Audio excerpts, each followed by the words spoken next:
Olá, terceiro ano! Sejam muito bem-vindos a mais uma aula de correção de exercícios. Na apostila número 6, as aulas 45 e 46, que é formar repertório Geração Canguru. Lá na página 203, nós temos a tarefa mínima. E ela começa com uma ilustração, que tem os números. Primeiro ele diz assim: eu moro com meus pais. Os filhos adiam cada vez mais a despedida do ninho familiar. E no item 1, ele diz assim: nos últimos 10 anos, o número de jovens entre 25 e 30 anos que moram com os pais aumentou mais de 40%, e a idade média para os filhos saírem de casa passou de 25 para 35 anos. No item 2, ele diz: estima-se que atualmente existam mais de 3 milhões de famílias de classe média e alta com filhos cangurus, o equivalente a 7% de todas as famílias brasileiras. No item 3, um em cada 4 jovens adultos brasileiros entre 25 e 34 anos ainda mora com os pais, segundo dados da Pesquisa Nacional por Amostra de Domicílios, a PNAD, de 2010. No item 4, segundo o IBGE, em 1986, 13,7% dos homens adultos moravam com os pais, enquanto em 2008 esse número subiu para 24,4%. Já entre as mulheres, passou de 13,7% para 18,3%. No item 5, ele diz: psicólogos do mundo inteiro já discutem a necessidade de estender a adolescência até os 25 anos e não mais até os 18 anos. Lá na página 204, nós vamos iniciar com a leitura dos textos teóricos, que tem a finalidade de formar e aumentar ainda mais o repertório de vocês em relação ao assunto geração canguru. O primeiro texto chama Adulto Desmontado. Cada vez mais pessoas crescidas teimam em continuar vivendo como adolescentes e já não existem referências claras sobre o que é ser adulto e se comportar como tal.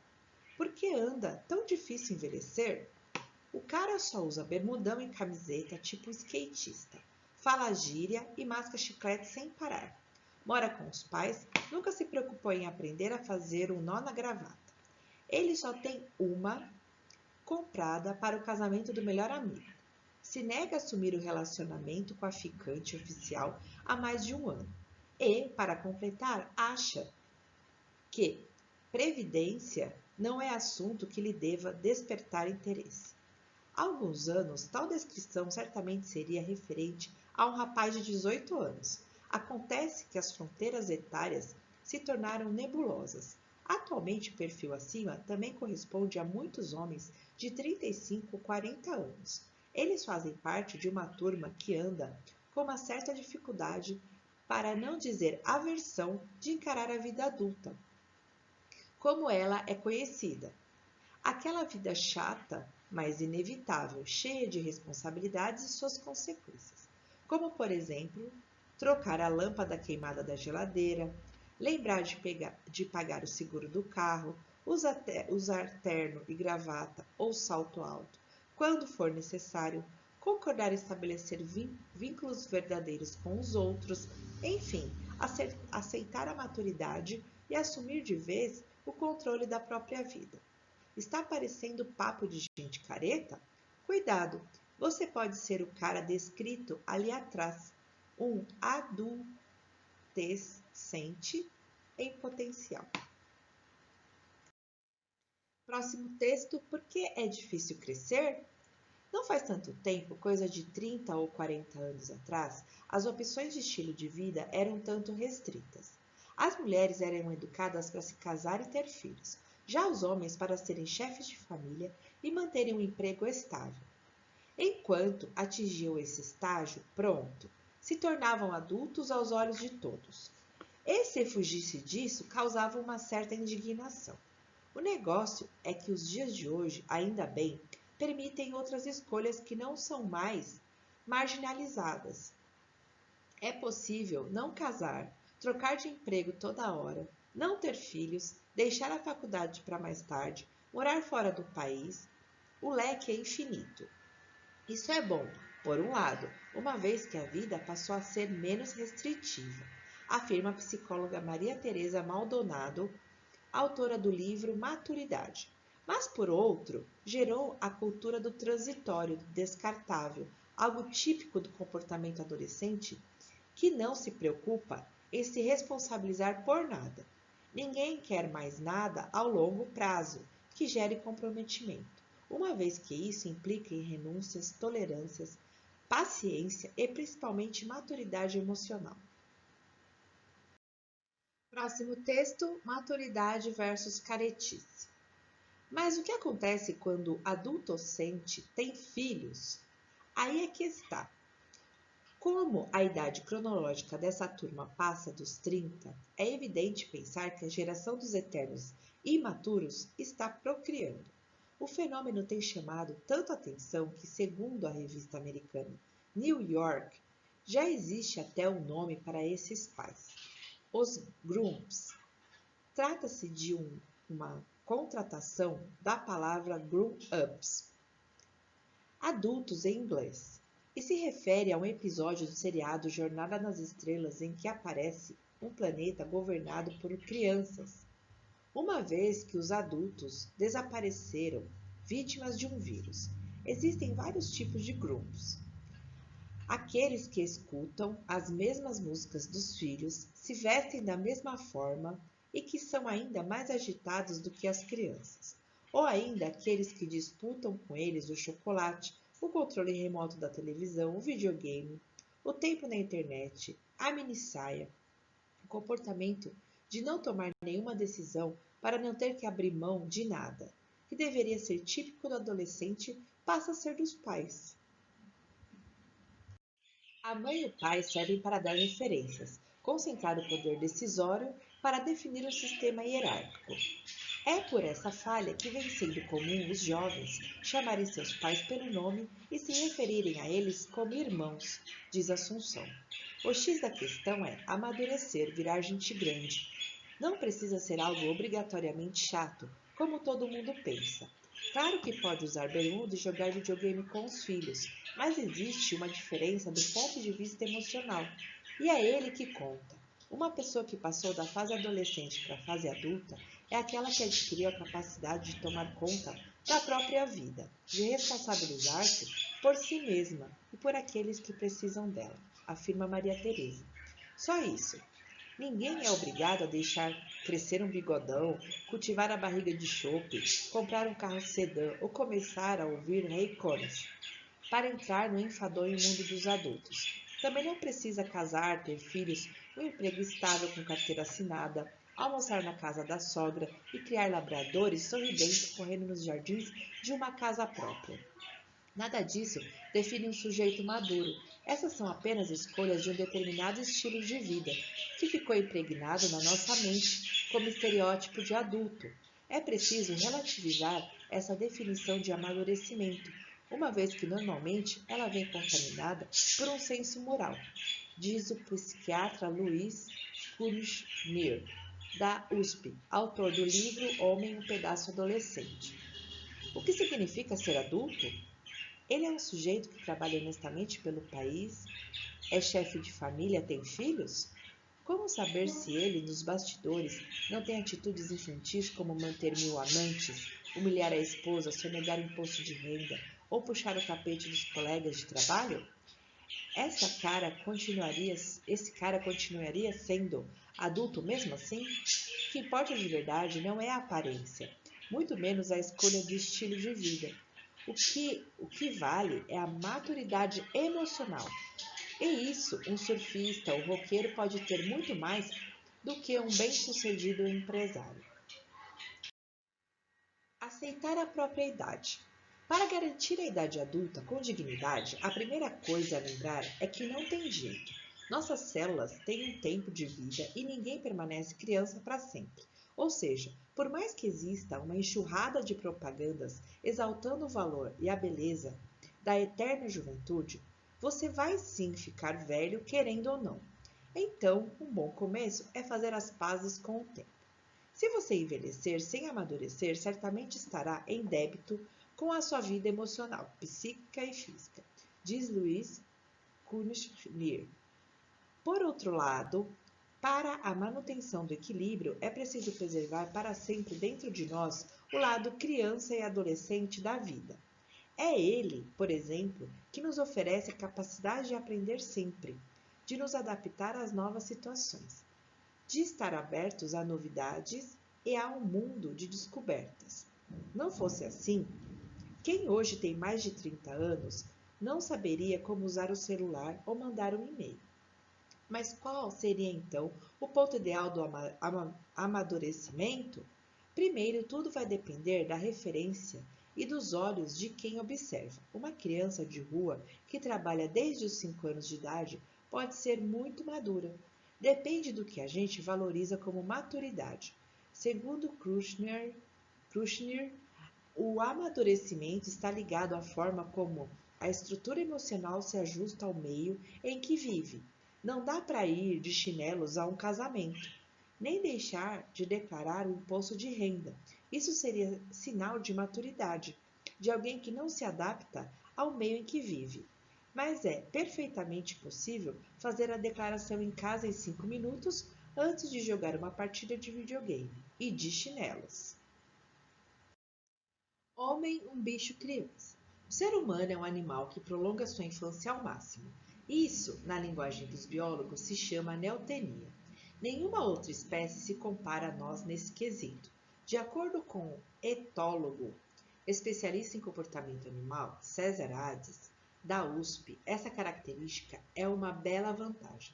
Nas outras espécies, o aprendizado é restrito à infância. O filhote olha e aprende com os adultos. Para eles, a imaturidade é um mecanismo de aprendizagem. Já o ser humano, por ser neotênico, é capaz de aprender o tempo todo, diz o pesquisador. O que acontece com o bicho-homem é que ele já nasce mais exposto, mais dependente e prematuro, precisando de mais cuidados que os outros. E nossos companheiros no mundo animal, diferentemente de nós, são escorraçados pelas mães logo cedo. As fêmeas aceleram o desmame, uma vez que elas sentem a necessidade de se reproduzir novamente. Já as mães humanas gostam de ter seus filhotes debaixo das asas, pelo maior tempo possível. Muitos jovens animais, como os lobos e os leões, ao entrar na idade certa, se afastam do grupo para finalmente se tornar adultos e buscar construir família por outras bandas. Já o homem é o único que mantém vínculos familiares para sempre. Muitos, inclusive, não saem nunca de suas casas. Mas é preciso relativizar isso. Se o animal estiver em um contexto ameaçador, ele não se destaca do grupo, prolonga sua dependência ao lado dos familiares. Entre nós, podemos dizer o mesmo. Se há empregos, a situação do mercado está difícil lá fora, continuamos na casa de nossos pais até que tudo melhore. Nós temos, pessoal, várias propostas, mas a proposta de número 5 é a que mais combina com o tema geração canguru, porque é possível, né, a partir dos textos dessa proposta, vocês fazerem um gancho para produzir a redação, ok? Então, a proposta de número 5 tem como texto 1, IBGE no nível superior, 29% dos alunos saem de sua cidade para estudar. No nível superior, 29,2% dos alunos estudam em uma cidade diferente daquela em que vivem. Os dados são do Censo Demográfico 2010 e foram apresentados nesta quarta-feira, 19 de 12 de 2012, pelo IBGE. No caso de creches, apenas 2% dos alunos saem de seu município para frequentar a educação infantil. Na pré-escola e em classes de alfabetização, o índice de deslocamento se mantém baixo, 2,1%. No ensino médio, 7,2% dos alunos estudam em cidade diferente daquela em que vivem. O deslocamento para outros municípios cresce conforme a escolaridade está relacionada à distribuição desigual das unidades de ensino no país, segundo o IBGE. 32,6% dos alunos de cursos de especialização de nível superior, mestrado e doutorado se deslocam para outro município para estudar no curso desejado. Dentre os alunos de especialização de nível superior, mestrado ou doutorado, 1,1% dos brasileiros estavam fora do país para realizar os seus estudos. Texto 2. Vale a pena estudar em outra cidade?